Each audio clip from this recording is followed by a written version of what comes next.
Hola Mundo. Revista informativa que comunica y transforma. En Medio Mundo 91.5 FM. Con Amanda Trujillo y Melissa Túqueres.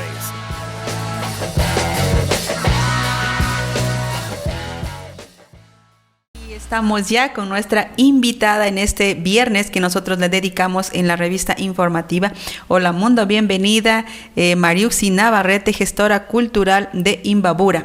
Mariuxi Navarrete, gestora cultural incansable, siempre con una lucha constante por reivindicar los derechos de los gestores culturales, de los artistas, y por hacer entender a los mismos compañeros que si no nos unimos, nos hundimos. Así es, siempre tú has estado como apoyando el tema de la organización cultural para que la gente pueda tomar conciencia y pueda permitir que la organización pueda fortalecer la política pública. Sin embargo, yo veo que el sector artístico, el sector cultural es lo que menos le importa a la política. Sí, Amanda, mira, hace un año creo que cuando ya empezaban estos vientos de candidaturas y todo, yo ponía dos hashtags, ¿no? El uno era votarán bien y el otro era si tu candidato no te habla de cultura, pues cambia de candidato. Así de simple, y realmente es necesario que se entienda el factor fundamental que es la cultura para cambiar una sociedad y para tener una sociedad menos violenta, más humana, más inclusiva, más diversa, pero todavía la gente no comprende lo que es la cultura y menos aún los candidatos, puesto que como no viven de esto, ellos ven la cultura como la fiesta.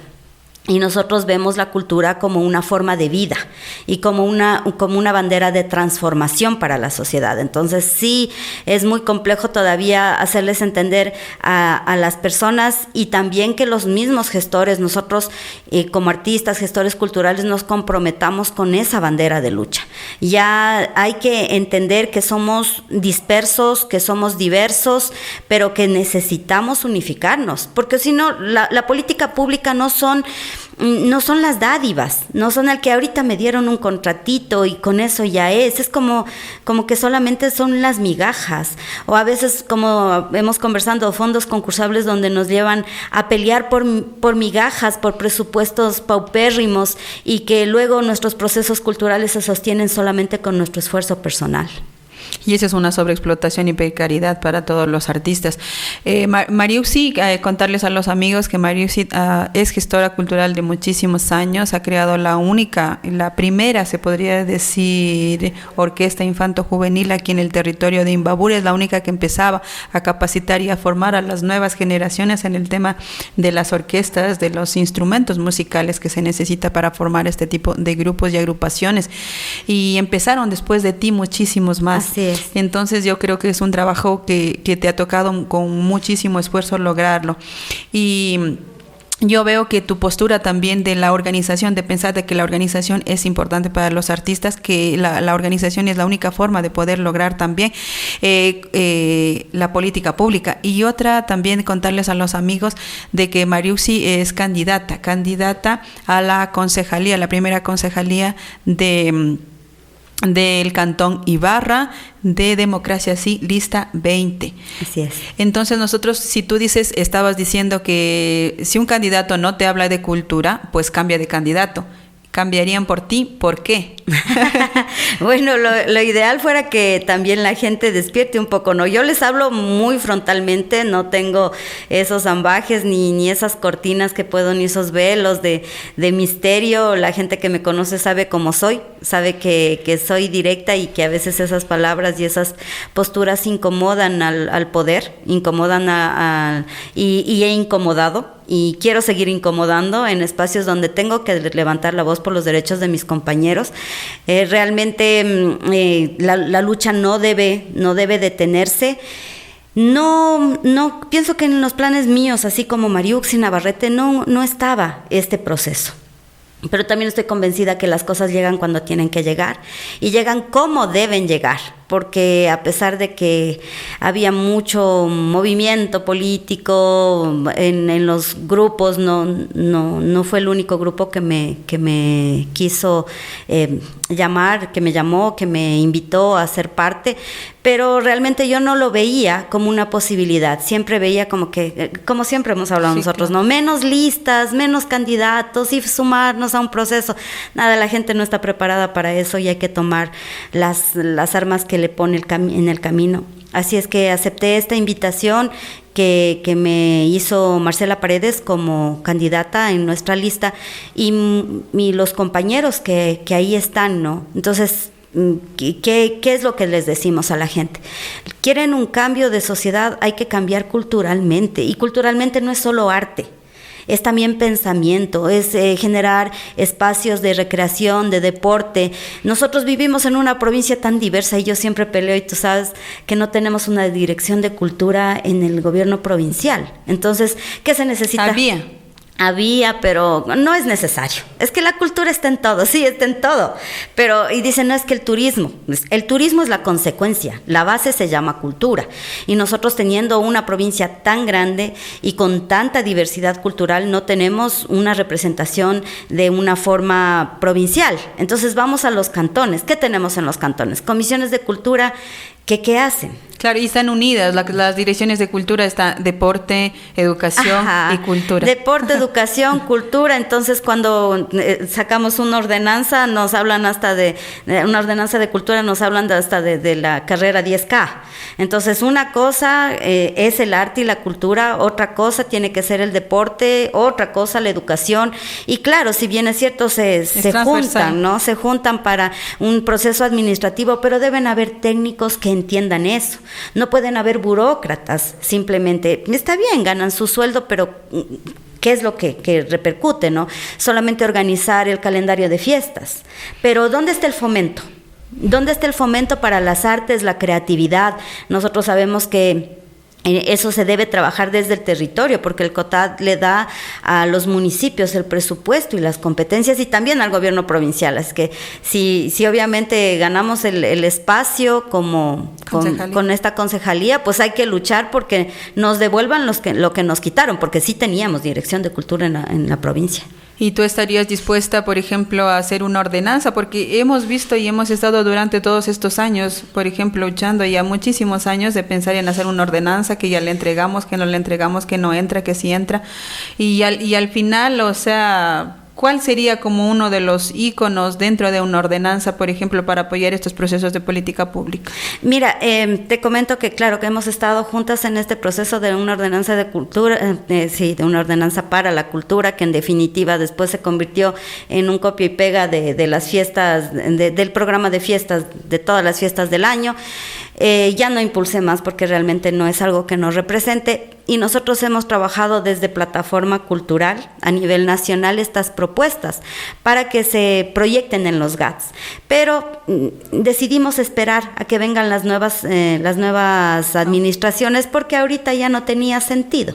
Ingresas, le van a meter en un cajón. Entonces la ordenanza de cultura lo que busca es el fomento, porque sí hay ordenanzas en Ibarra. Incluso otros compañeros recién ingresaron otra ordenanza, un proyecto de ordenanza, pero de eventos culturales, no de procesos, no de fomento de procesos.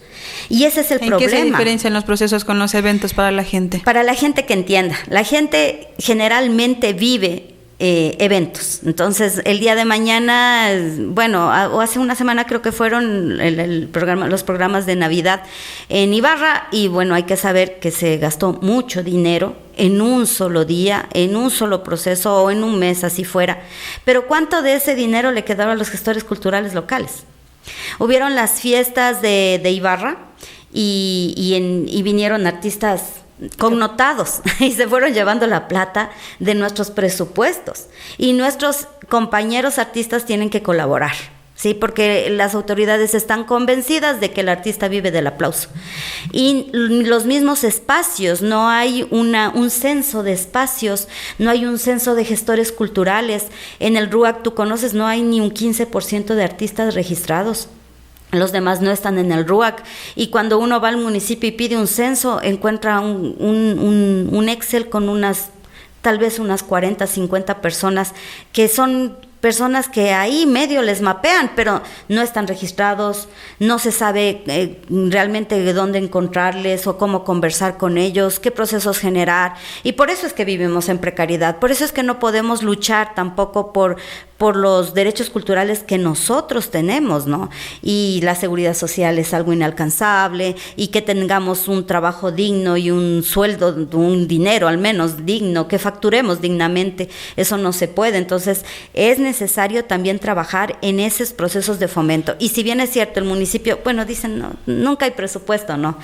O sea, hay presupuesto solo para lo que quieren, pero hay la posibilidad de con la institucionalidad, generar alianzas público-privadas, que es lo que ahora estamos trabajando con plataforma, de generar la capacitación necesaria para que los compañeros apliquen al deducible del 150% para fortalecer sus procesos culturales, que no es mentira, sino que simplemente no hay la capacitación, y obviamente quienes deben dar la capacitación no saben. Entonces, ¿qué les podemos pedir? Eso debería ser aquí en Imbabura, la Casa de la Cultura. Bueno, muchas cosas podría ser Sí, esta institución cultural. Mira, lo que yo veo es que, por ejemplo, este dilema que hay, que la gente no le gustan los procesos o no entiende los procesos culturales, y se afinca al tema de los eventos culturales, que es como eventos como muy esporádicos y se gastan todos los recursos. Pero yo veo que la administración pública dice, al pueblo le gusta eso. Sí. Es que al pueblo le gusta. Si no hacemos eso, pues nosotros no serían fiestas. Entonces, ¿cómo? Yo veo que en la pandemia visibilicé y sentí de que los gestores culturales no somos somos el sector nada importante, el sector menos importante. Entonces, y sí somos importantes en el sentido de aprovecharse del trabajo cultural, porque no hay fiestas sin gestores culturales, no hay vida sin gestores culturales en una ciudad, en un pueblo, porque sin músicos, sin artistas, sin teatreros, sin circo, sin artistas plásticos no puede vivir la humanidad, sin escritores no puede vivir. Pero yo creo que ¿cuál, por ejemplo, sería una propuesta tuya de hacerle entender a la gente la importancia de la cultura, la importancia de las artes como un eje transversal, como un eje de desarrollo humano? Ya, mira, el arte como tal es lo que mueve a las sociedades, aunque no se den cuenta, ¿no? La pandemia demostró que el arte le da salud mental a la gente. Simplemente hace que la gente no se haya vuelto loca en medio de ese encierro. Pero el público que consumió libros, cine, música, lo que sea, nunca se dio cuenta que eso tenía un costo para quien lo producía. Incluso los mismos municipios, y a mí, ay, compañera, de un concierto virtual gratuito, ¿no? Después le hemos de contratar. Hasta el sol de hoy, no sé si todavía no salimos de la pandemia. Entonces, sí, somos explotados, se abusan de nuestro trabajo, pero el rato de los ratos, ¿cuáles son los presupuestos que primerito desaparecieron en la pandemia? Los de cultura. Y se dedicaron al tema del COVID. Claro, todo ese dinero de municipios, de todos los GATS, incluso del ministerio, fueron a parar en kits alimenticios. Y bueno, está bien. ¿Cuántos kits les dieron a los artistas? Por ahí alguna organización logró conseguir unos pocos para sus compañeros, y los demás. Cuando yo le decía en el municipio, si el presupuesto es de un tanto por ciento, sí, coja el 60% y dedíquelo a los kits, y ese 40% permita que los gestores den talleres gratuitos, o sea, para la gente, vía online, y ustedes páguenle aunque sea la mitad de un sueldo. Pero el ministro dijo, les vamos a dar $60 mensuales, que tampoco les dio, ¿no? O sea, realmente no se entiende cómo vive el artista, y yo sí pienso que somos como que auspiciados del Espíritu Santo, alguna cosa así, porque seguimos sosteniendo nuestros procesos, pero haciendo otras actividades. Eso no es justo, porque yo siempre digo que un trabajo dignamente hecho, pues tiene que ser dignamente remunerado. Y no es así. Nosotros tenemos luchas en el ministerio, en la asamblea. Mira, trabajamos un año entero por la reforma a la ley de cultura y se quedó ahí, mientras los señores asambleístas ven cosas, claro, obviamente, para ellos más importantes. No se trató en segundo debate, no se aprobó esos informes y nosotros como plataforma cultural fuimos el único colectivo presente en las discusiones en la Comisión de Educación y Cultura de la Asamblea. Estuvimos nosotros, estuvieron los asambleístas, sus asesores y la Casa de la Cultura. Los demás colectivos no van. Entonces, esas luchas al final quedan así como en el aire si nosotros no las sostenemos. Y sí es muy necesario que la gente entienda que el trabajo de un gestor cultural, de un artista, debe ser reconocido y remunerado. Lo que pasa es que yo veo el tema de la administración pública, todavía no hay esa comprensión de que, como tú dices, de entender de que el trabajo que hace un artista no se lo tiene que pagar, pero ellos piensan que ya la obra musical ya está ahí y no entienden de que detrás de la obra musical hay un conocimiento, una trayectoria, una investigación. Y creo que todavía no hay esa comprensión. ¿Cómo hacerle comprender, por ejemplo, a un actor, a un funcionario, a un alcalde, a un prefecto, de que tiene que invertir obligatoriamente porque así lo dice la ley y así lo dice la Constitución? Y la violan, claro. Claro. Mira, es que lo que necesitamos son voces que entiendan ahí adentro.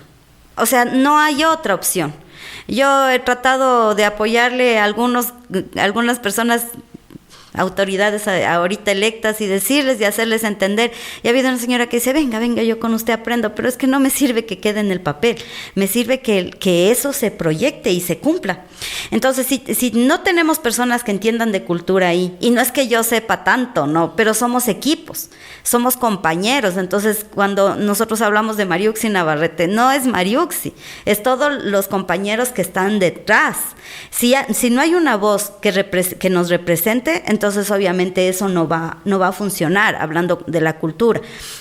No podemos pedirle mucho a las direcciones de cultura porque los que van ahí son cuotas políticas. Entonces, al que ayudó a cargar las banderas, les puso recursos, se queda como director de cultura, pero no tiene un proceso, así fuese artista, no tiene un proceso de gestión.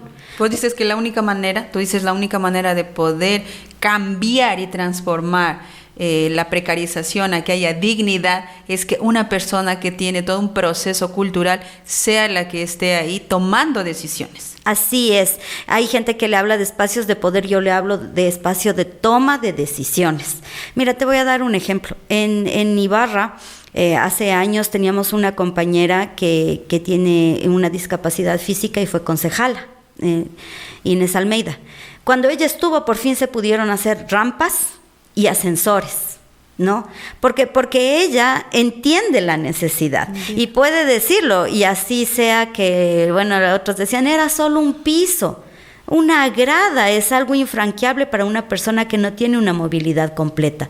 Entonces, ella logró porque estuvo adentro. En nuestro tiempo, entonces, yo pienso que nunca ha habido una persona que esté totalmente inmiscuida en el proceso cultural ahí. Tenemos abogados, ingenieros, arquitectos, ambientalistas, lo que ustedes quieran, pero gestores culturales no. Entonces, todavía nos llaman. Mira, yo he presentado 18 proyectos en estos 4 últimos años. Los últimos 4 que ya ingresé en una sola carpeta, porque ya les dije que no voy a meter de uno en uno porque es pagar $2 por cada proceso que luego no me contestan. Se perdió la carpeta. O sea, se perdió. Esa es la inoperancia. Y no, o sea, no hay. Entonces ya les dije que realmente los que metemos muchos proyectos nos den una tarjeta de descuento, pues, para pagar por lo menos cuando ingresas. Es porque las personas que están ahí, si bien es cierto, son empleados, no son personas que entiendan el proceso. Ese es el grave problema. Y así vamos a seguir si no cambiamos desde adentro.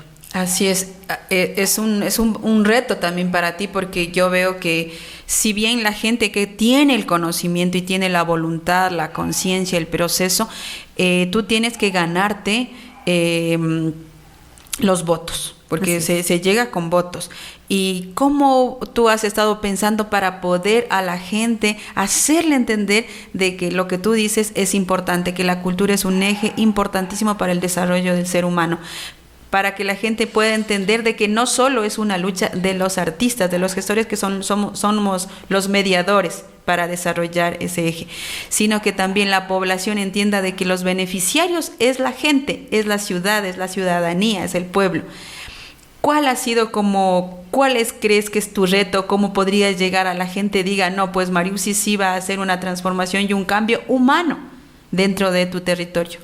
Mira, eso lo afianzo yo en uno de nuestros derechos culturales, que es la creación de nuevos públicos.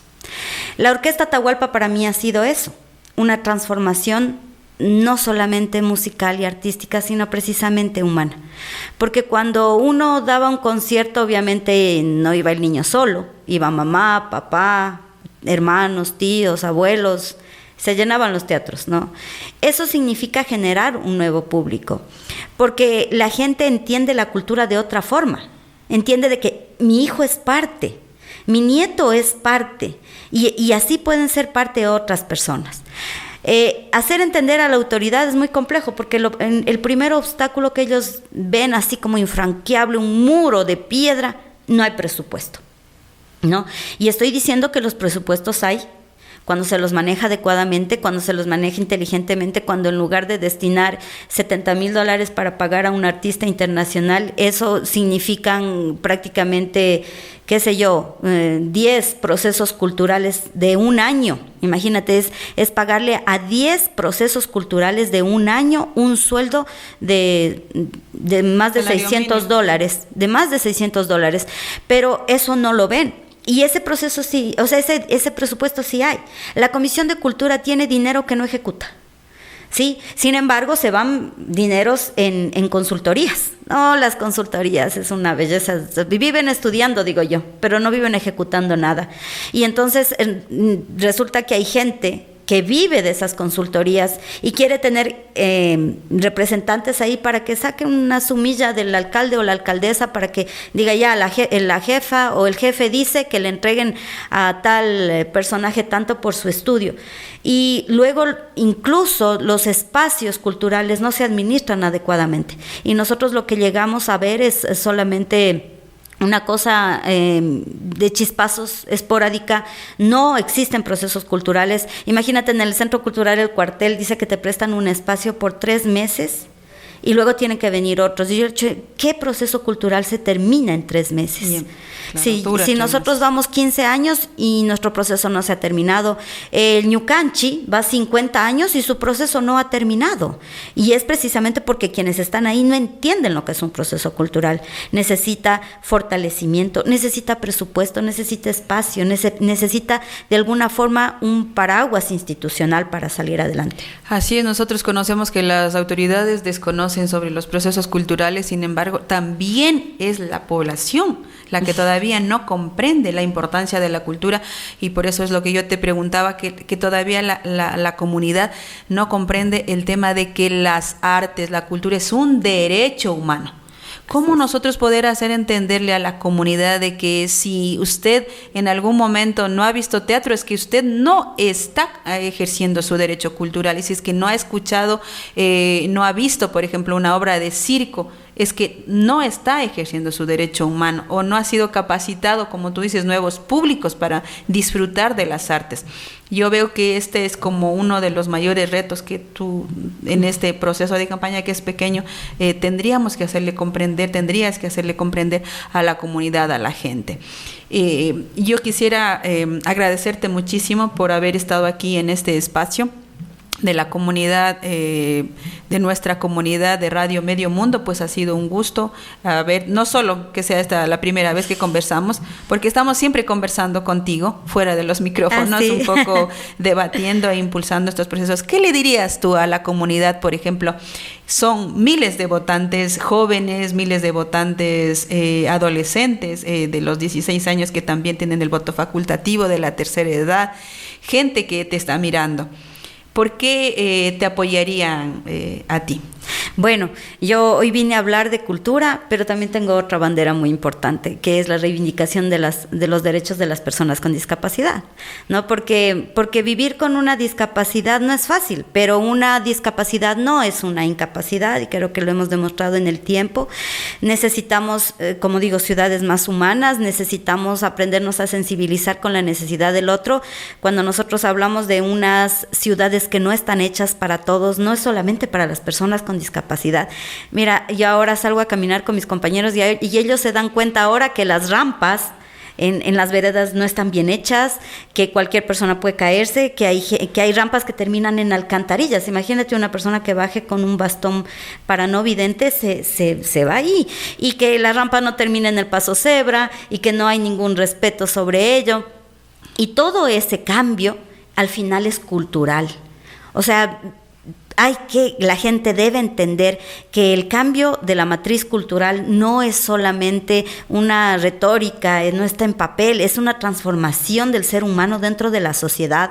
Y bueno, decirle a todos esos jóvenes que están buscando un por quién votar, un para qué votar, yo les digo que hay que votar para cambiar la sociedad. Y la única forma de cambiar la sociedad es la cultura. Dice Mercedes Sosa que a través de la cultura es cuando nosotros vemos la miseria de la sociedad. Nos podemos dar cuenta, cambiar espacios de mejor enlace humano, empatía. Sí, de poder ser empáticos. Dice que quien no tiene empatía no se da cuenta que no la tiene. Es darse cuenta que una persona que hoy puede estar sana, el día de mañana no sabemos si pueda tener una discapacidad o cualquier cosa. Hay artistas súper famosos que nunca pensaron tener una discapacidad física permanente, pero la vida es así. También pensamos en los niños, también pensamos en las madres embarazadas que también son vulnerables, un transporte que no es inclusivo. Yo el otro día le decía a alguien, pregúnteme cómo me subo un bus, pero pregúnteme. Sí, a nosotros nos toca prácticamente arrodillarnos para subirnos en un bus. Los que podemos subirnos en un bus. Y los demás deben tener el suficiente dinero para andar en taxis, que también nos aboca a una necesidad económica que hoy por hoy no tenemos. O sea, es una sociedad que está viviendo una precariedad en todos los aspectos. Pero cuando hablamos de grupos vulnerables y hablo de personas con discapacidad, yo pienso que el grupo más vulnerable en el que yo he podido aprender a sobrevivir es el mundo artístico. Hemos aprendido a sostenernos casi de milagro, y eso hay que cambiarlo. Entonces, bueno, seguiré con mi lucha de votarán bien y el candidato que no te hable de cultura, pues cambia de candidato. Ok.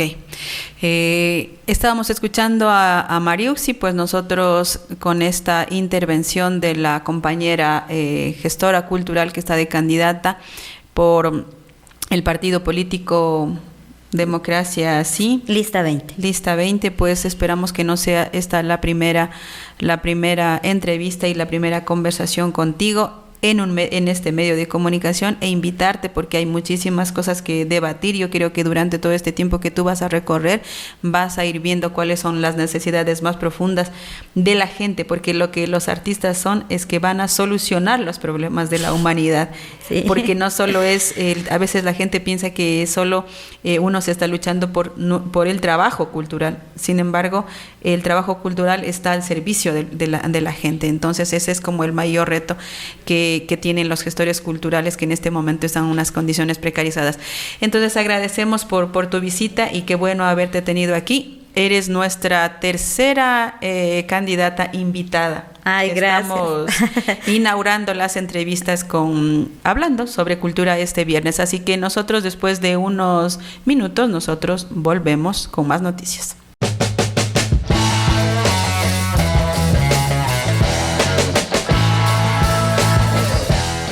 Hola Mundo. Revista informativa que comunica y transforma. En Medio Mundo 91.5 FM. Con Amanda Trujillo y Melissa Túqueres.